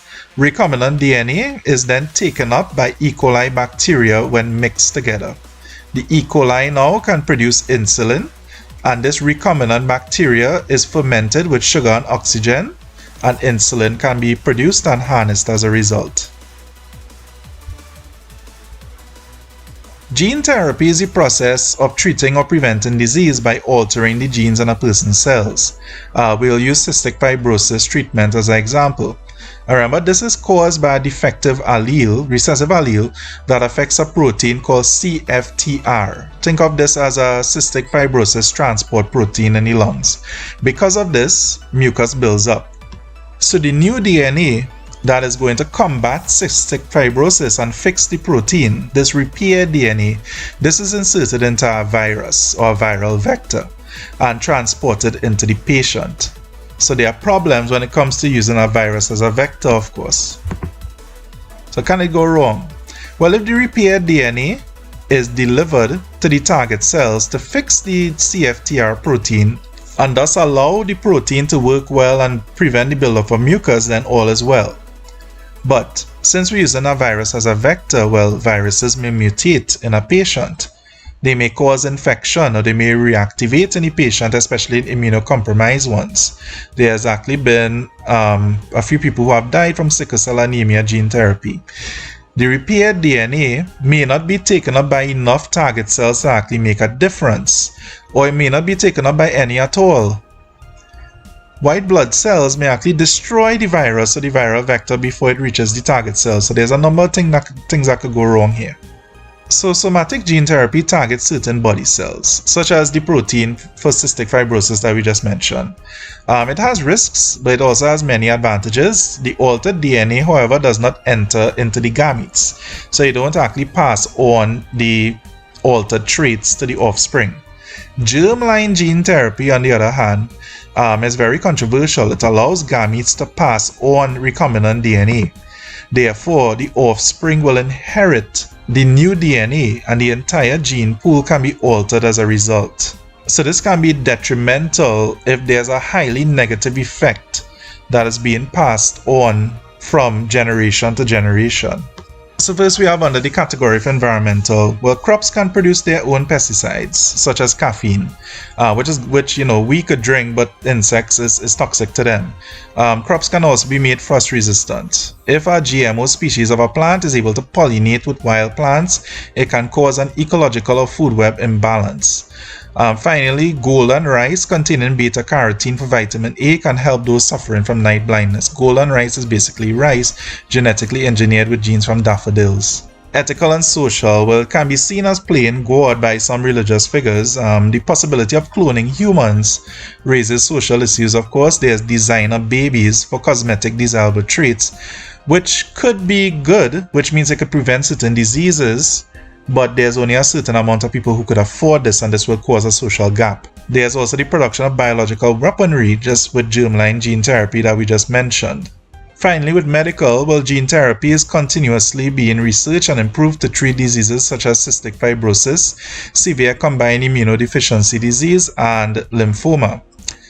CRISPR-Cas9 is a major scientific breakthrough in gene editing, and that can possibly treat even more diseases. GMOs may lead to diseases not yet known due to viral mutations and allergens, and they may also reduce genetic diversity over time, giving rise to new diseases. Natural selection occurs when offspring that are well adapted to their environments can survive and reproduce. They pass on those advantageous traits to offspring which can also survive.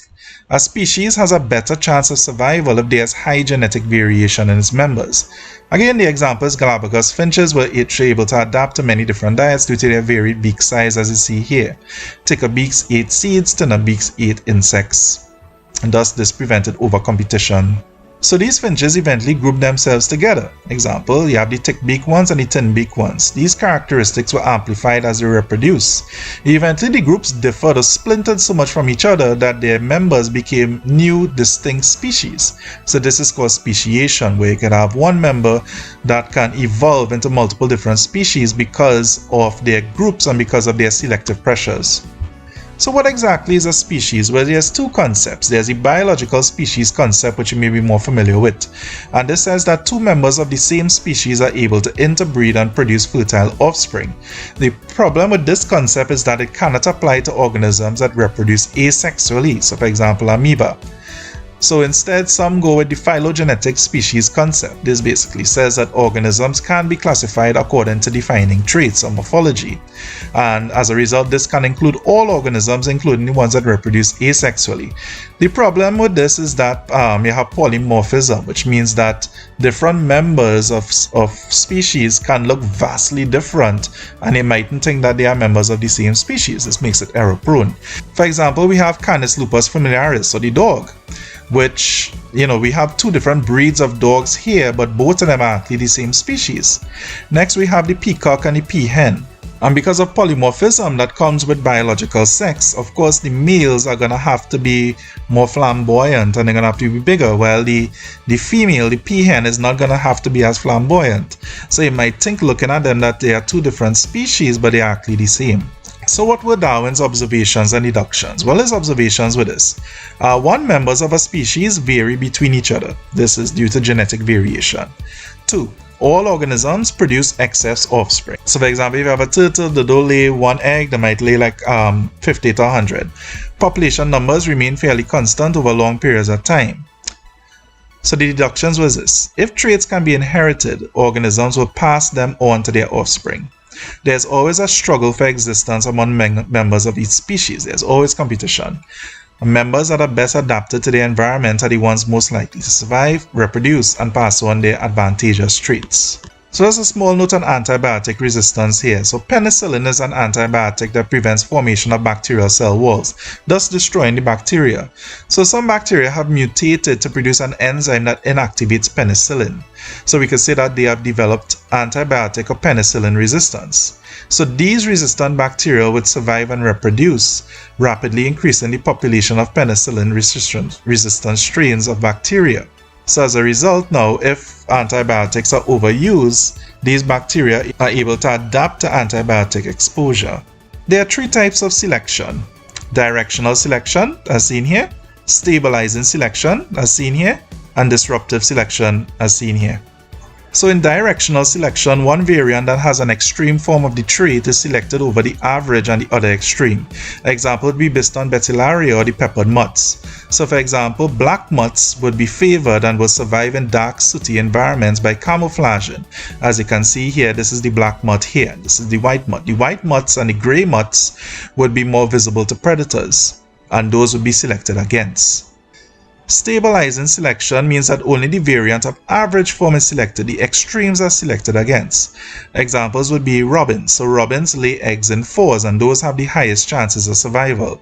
If there's too few eggs, it means that there's a lower chance of survival, not all may hatch. And if there's too much, if there's like 8 eggs for example, this would lead to overcompetition in the brood. Disruptive selection is where both extremes of the trait are selected over the average form. So example would be the male Chinook salmon when they compete to fertilize eggs. The large fish are competitive fighters, but the small fish are stealthier. The average size salmon has neither advantage, so it would be less likely to fertilize the eggs. Isolation mechanisms are barriers that prevent members of a species from interacting.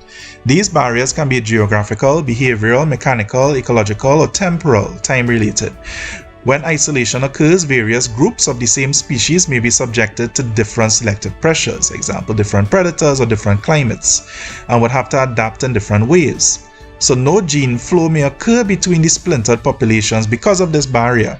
These populations change over time and speciation may occur.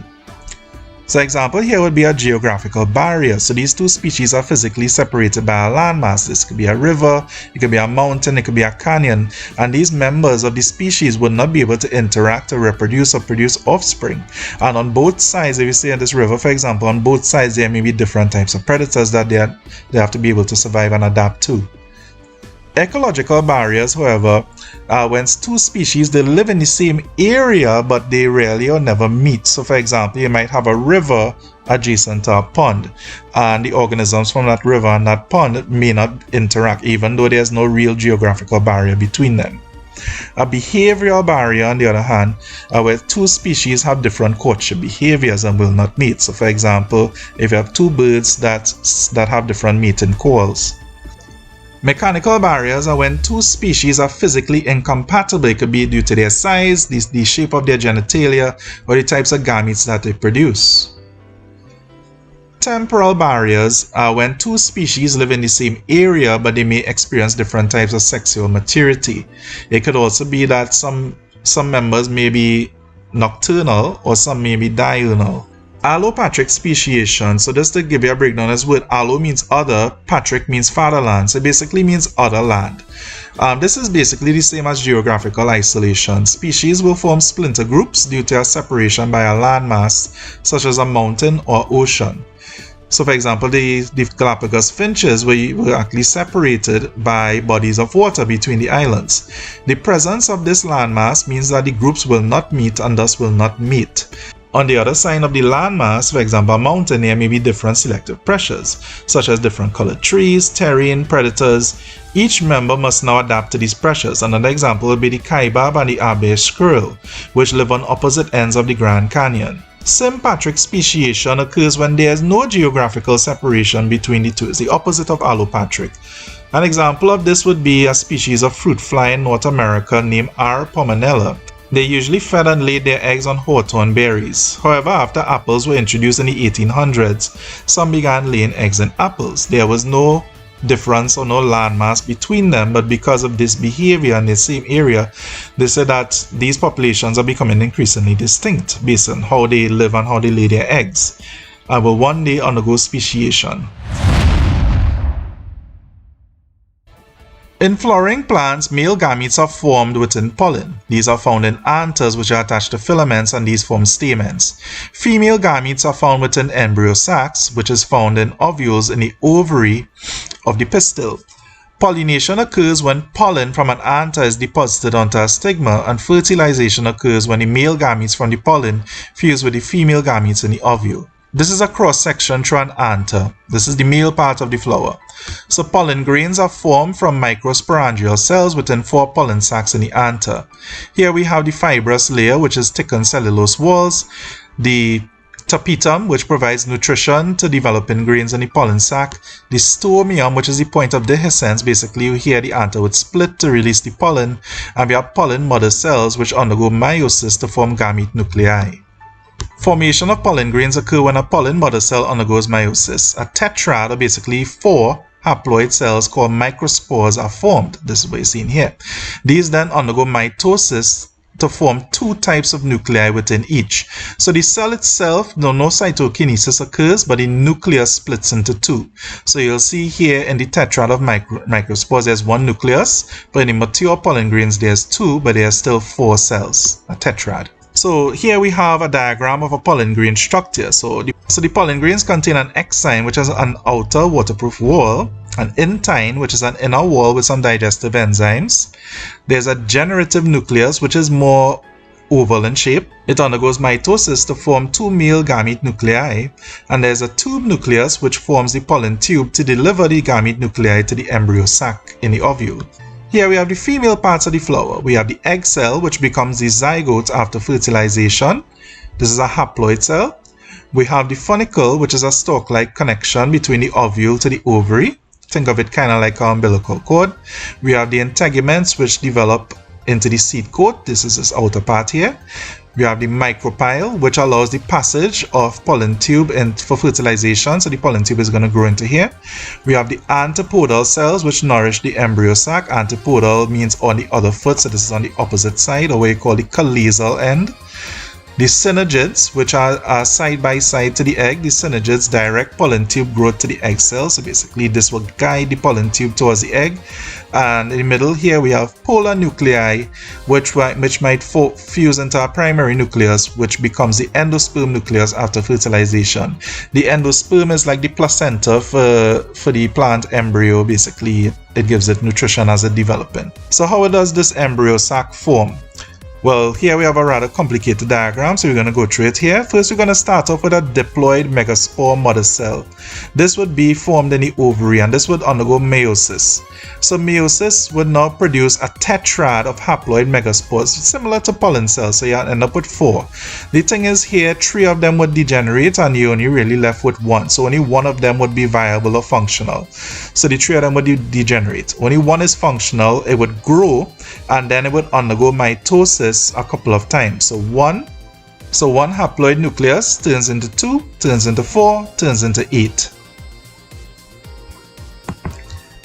Here we have a closer look of the embryo sac, and remember there are 8 cells, 1, 2, 3, 4, 5, 6, 7, 8, and all of the 8 cells in the embryo sac are haploid. So all these 3 antipodal cells, the egg cell, the 2 synergids, the 2 polar nuclei, all of these here are haploid.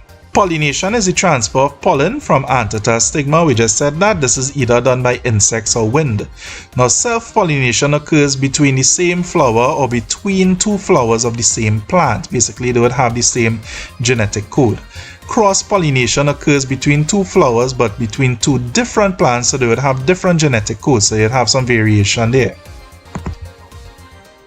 So each pollen grain has 2 nuclei. This more elongated oval one is the generative nucleus, and this rounder one is called the tube nucleus. Remember, we have the exine and the intine. The generative nucleus divides by mitosis to form 2 haploid male gametes. So here we can see the 2 haploid male gametes here. The tube nucleus, what that's going to do is that is going to grow a pollen tube. Think of it as that is the mechanism that's going to deliver the male gametes to the female gamete. So the tube nucleus uses digestive enzymes to elongate and grow down the style to the ovary. The 2 male gametes follow the pollen tube to the embryo sac. So here we can see the pollen tube springing from the pollen grain here. This is the pollen tube coming down here. The 2 male gametes are going to come down here and they're going to go into the embryo sac. So here we have the release of the sperm cells. These are the 2 male nuclei, and they're going to come here. So 1 male nucleus is going to fuse with the egg cell to form the zygote. This would eventually develop into an embryo. One male nucleus would fuse with the polar nuclei. Remember that's here. This is going to form a triploid, which means that it has 3 sets of chromosomes, endosperm nucleus. This would form the endosperm, which provides nutrition for the developing embryo. So for example, endosperm for a coconut would be the coconut water that was used for nutrition for the developing embryo in the coconut. So this is called double fertilization because we actually have 2 things fusing here. One male nucleus forming the zygote and the other male nucleus fusing to form the endosperm nucleus. So after fertilization occurs, many changes actually occur in the flower. The egg cell becomes a zygote and then an embryo. The ovary becomes a fruit. The ovary wall becomes the flesh of the fruit or the fruit pericarp. This would store all of the sugars in it. The ovule becomes a seed and that's still attached to the parent plant. The integuments become the seed coat or the tester. The endosperm nucleus becomes the endosperm, which nourishes the embryo. The petals usually wither and fall off. During embryonic development of the seed, the zygote would undergo mitosis. And a terminal cell would form from what is called a basal cell. So this is like the basal cell. This is going to spring forth a terminal cell. Mitosis is going to continue and you're going to end up with what is called a belt of terminal cells. So you're going to end up with a bunch of them and this is called a suspensor. Now the very last one here, this is going to develop into a globular embryo. So the first terminal cell is going to keep dividing to form a globular embryo. That's going to sprout an early root called a radicle, an early shoot called a plumule, and the very first leaves which are called cotyledons. In flowers, there are outbreeding mechanisms. Outbreeding mechanisms are characteristics that ensure cross-fertilization occurring in plants. It basically prevents self-pollination. Why? Because this ensures genetic variation and diversity of the species. This maintains vigor in the species and it may aid in speciation as a result. Some examples of outbreeding mechanisms would be self-incompatibility and male sterility, dioecious plants, protandry and protogeny, and heterostyle. So the opposite of this would be inbreeding. So for example, plants that would be encouraged to self-pollinate. So those that look a little closed in, like tulips for example. So self-incompatibility ensures pollen of the same alleles of a plant do not germinate. So for example, here we have an S1, S2 stigma. These are the alleles on this. This would not allow pollen that has S1 or S2 to sprout a pollen tube. So you can see this S3 and S4 pollen will then get through. This S3 one here get through, but the S1 one does not sprout a pollen tube. S2 and S1 does not sprout any. So only those that are not S1 and S2. This prevents self-pollination, of course. Male sterility ensures that pollen grains that are produced by the plant are not viable or they are not produced at all. Basically, imagine like the plant shooting blanks. Dioecious plants. So dioecious means 2 houses. Basically, what this means is that the plants, you would have male plants and female plants separately. So one plant would only have male flowers and another plant would only have female flowers. Some cannabis plants are an example of this. This would make self-pollination impossible because they would not have male and female on the same plant. Monoecious, which is not on the other hand, which is not an outbreeding mechanism by the way, this means that the plant has both male and female flowers on it. This makes self-pollination possible. Protandry and protogeny. So just to break down, the words pro means before, andry means male, gyne means female. So protandry means that the male parts mature before the female parts. The stamens mature before the stigmas, so of course it kind of self-pollinate. Protogeny is the opposite. It means that the female parts mature before the male. The stigmas become receptive to pollen before the stamens can even mature. Heterostyle means that there are various forms of the flowers that make it difficult for self-pollination to occur due to the stigma and the anther position. So if you look at this one on the right, if you look at the pin flower, we could see that the stigma is much higher than the anthers. So as a result now, it will be kind of difficult for the pollen to actually be deposited onto the stigma here. There's not that much you have to know about plant asexual reproduction, so just here some basics. No gametes are produced, of course. There's no fertilization occurring. This can occur via budding or fragmentation. Budding would be like this bryophyllum leaf here, which sprouts leaflets. Fragmentation would be like this ginger here, which sprouts adventitious roots. Vegetative propagation can be done with cuttings, for example, sugar cane. You cut the stem and you plant it in the soil, it's going to grow into a new plant. Tissue culture could produce large amounts of clone plants from a single explant tissue or a callus in sterile settings. So here we have some advantages and disadvantages of asexual reproduction. This is what you should know. So the advantages are this: if the offspring can remain well adapted to a non-changing environment and all traits are inherited from the parent organism, there can be a rapid growth of the population since there's only one parent needed. There's no gestation period. There's no need for pollination or anything like that. New habitats can be colonized quite quickly as a result. Lastly, the offspring may be able to utilize the parent as a nutrient source, for example, plants that have runners during the early stages of life. Some disadvantages would be, well, due to lack of genetic variation, pathogens and diseases may be able to spread very quickly through populations. An example would be Panama disease and the Gros Michel banana. Overcompetition may occur either among offspring or between parent and offspring. So, for example, if the plants are very close to each other, the parent plant and the offspring plants are close to each other. Very low genetic diversity can lead to a lack of vigor and evolutionary changes in the species. So in animal reproduction, spermatogenesis is the formation of sperm cells. This occurs in the lumens of the seminiferous tubules in the testes. Large Sertoli cells or nurse cells nourish the cells and regulate the process. So what happens here is that we have the germinal epithelium, which is like the lining of the lumen of the tubules, and this gives rise to spermatogonia cells. These are diploid. These then becomes primary and secondary spermatocytes after mitosis and meiosis. So here we could see this here, the secondary spermatocyte, which is haploid. Spermatids are then formed, and then these would differentiate and grow a tail or flagellum to become spermatozoa. Here we can see a transverse section of a seminiferous tubule, and here we can see the germinal epithelium here. These are the spermatogonia, the diploid ones. This big cell, you might see it as kind of pinkish. This is the Sertoli cell, and this is actually going to nurse this whole process here. Here we have a primary spermatocyte, a secondary one. This is going to be haploid, and we have the spermatid that is going to differentiate into spermatozoa.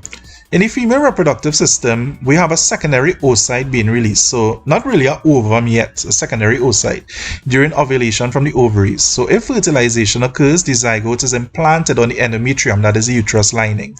The endometrium allows growth of structures that exchange materials between the fetal and the maternal bloodstream during pregnancy. So basically, we are the ovaries going to release a secondary oocyte into the fallopian tubes or the oviducts, and if it gets fertilized, it's going to implant on the endometrium. So during oogenesis, or the formation of the secondary oocyte, the female gamete, now before birth, all of this here occurs before birth. The oogonia, which is found in the ovaries, these divide to form primary oocytes. But basically what's happening here is that meiosis starts during this process. Remember, this is before birth, so all of this is available before birth. So meiosis is going to start, but it's going to stop at prophase 1. So after puberty, this is around when the girl is about 11-12 years old.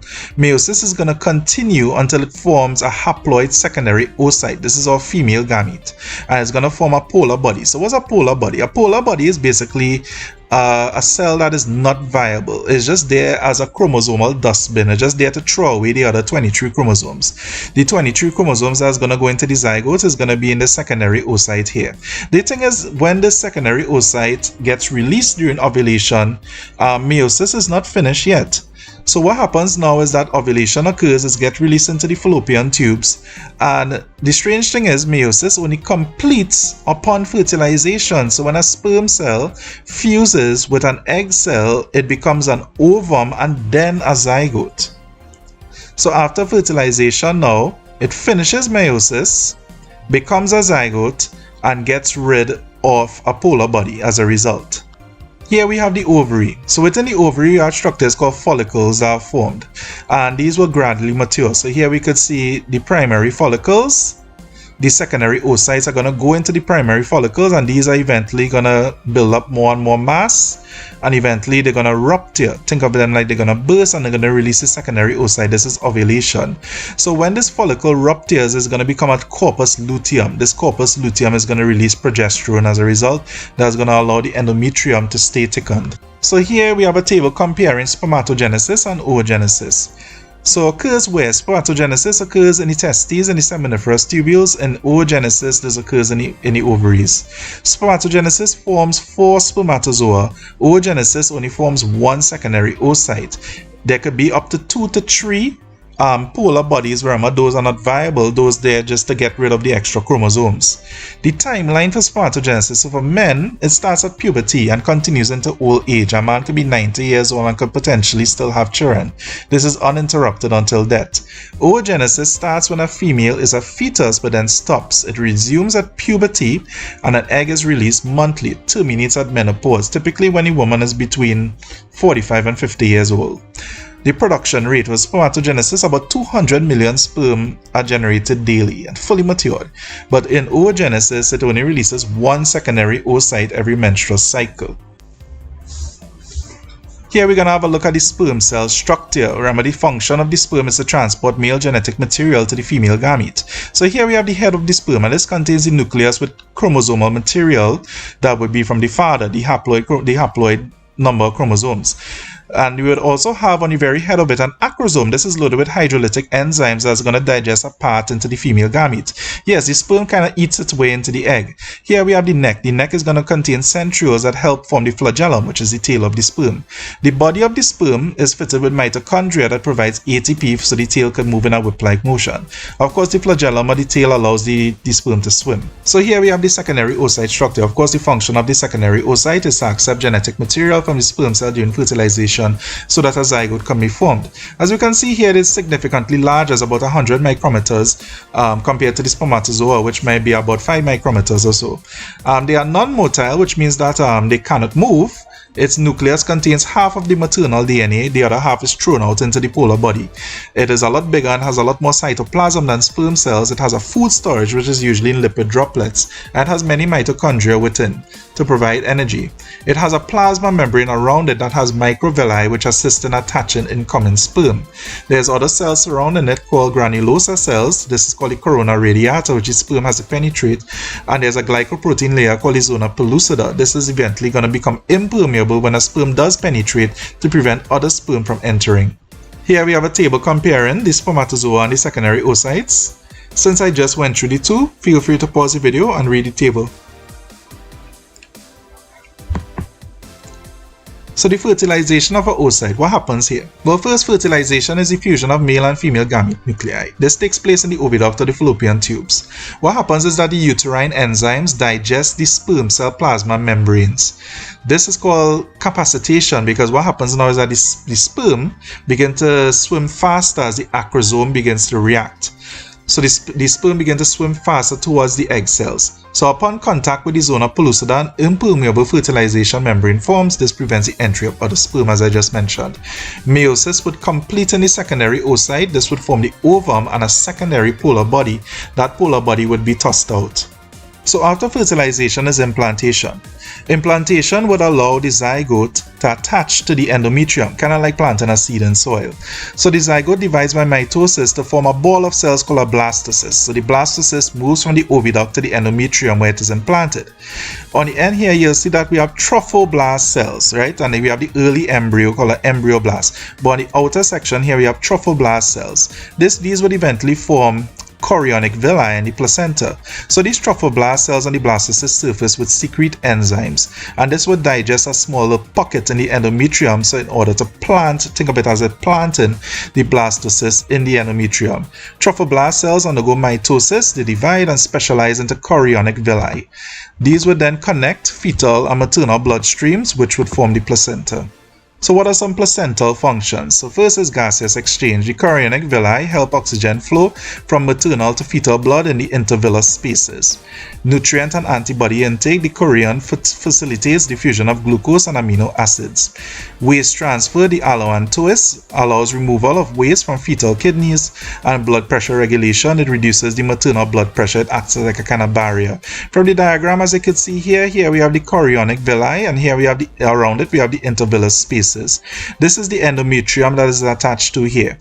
The chorionic villi falls into the fetal bloodstream, and the intervillous spaces here falls into the maternal. What's happening here is that because these two blood supplies do not mix, facilitated diffusion and simple diffusion usually occurs here, as well as active transport by some protein carriers. We have a yolk sac that stores some nutrients and an alloantois that's usually involved with getting rid of waste. You would have noticed that the fetus would have been encased in a sac called an amnion, or an amniotic sac, which is filled with amniotic fluid.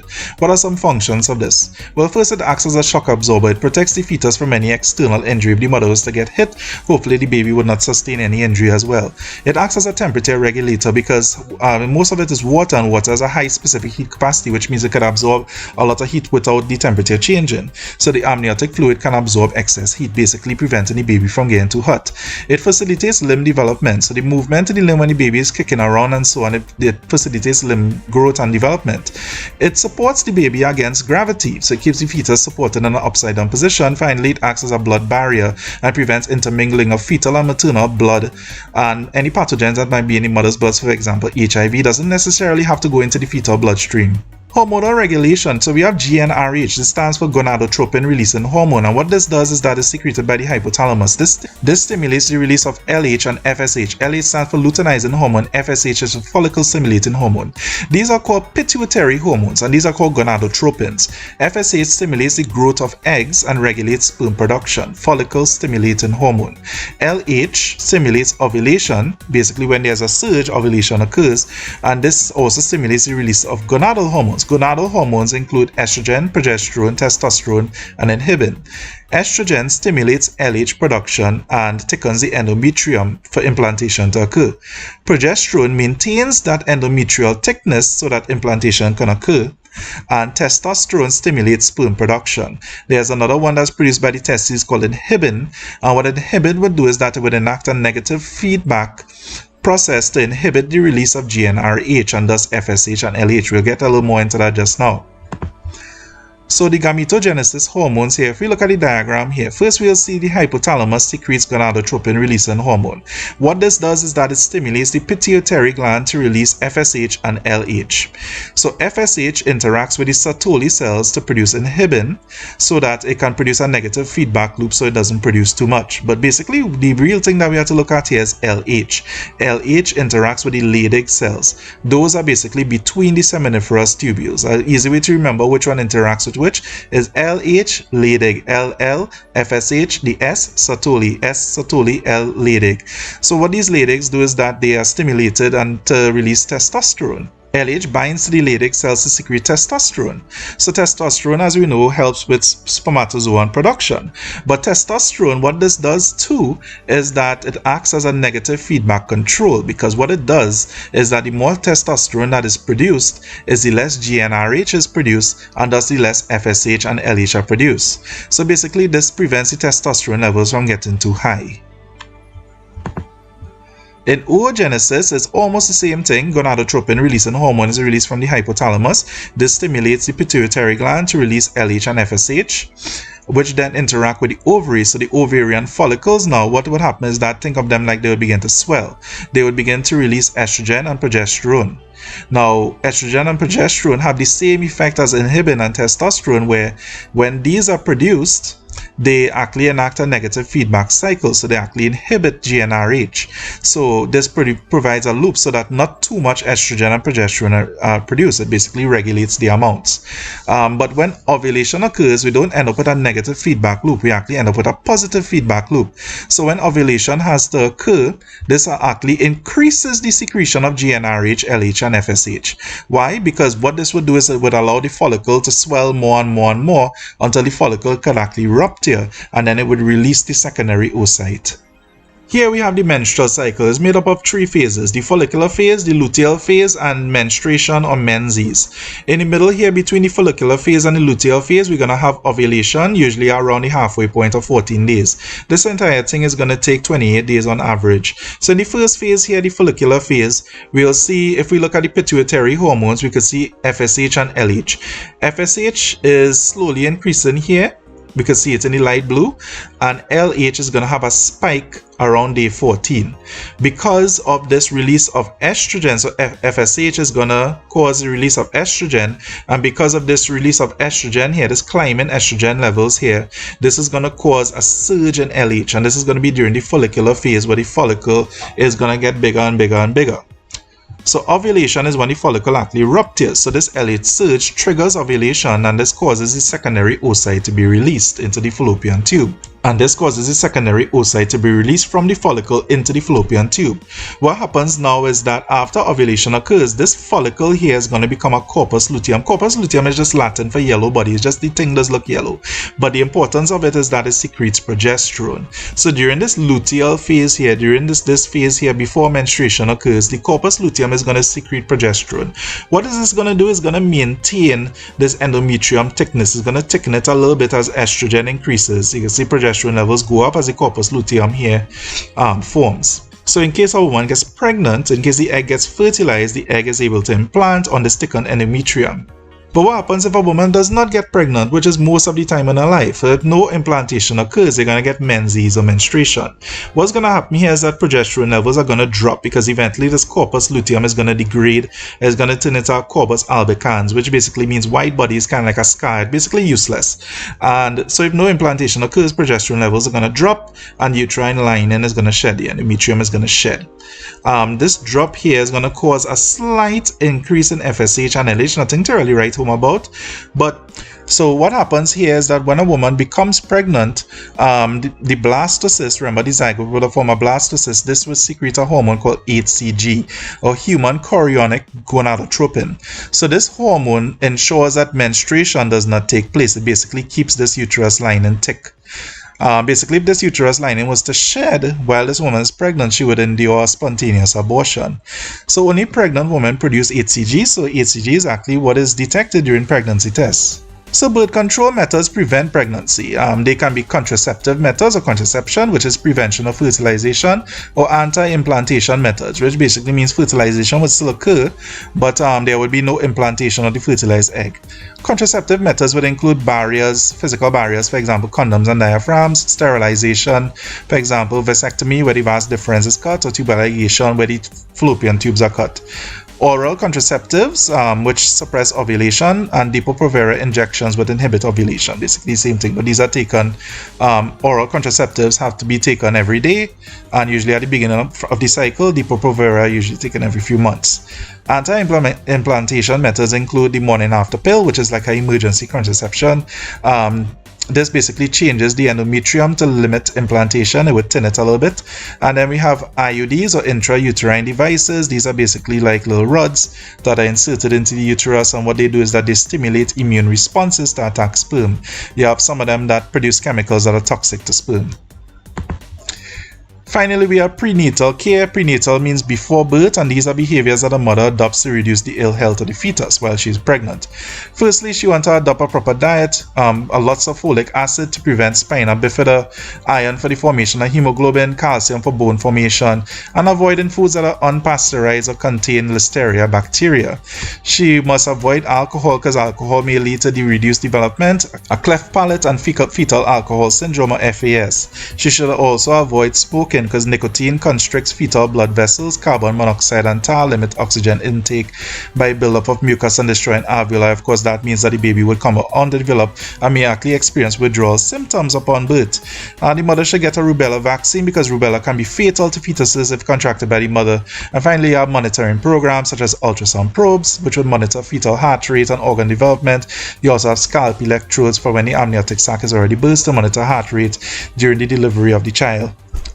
And that there is Cape Biology Unit 1. Take care. Good luck.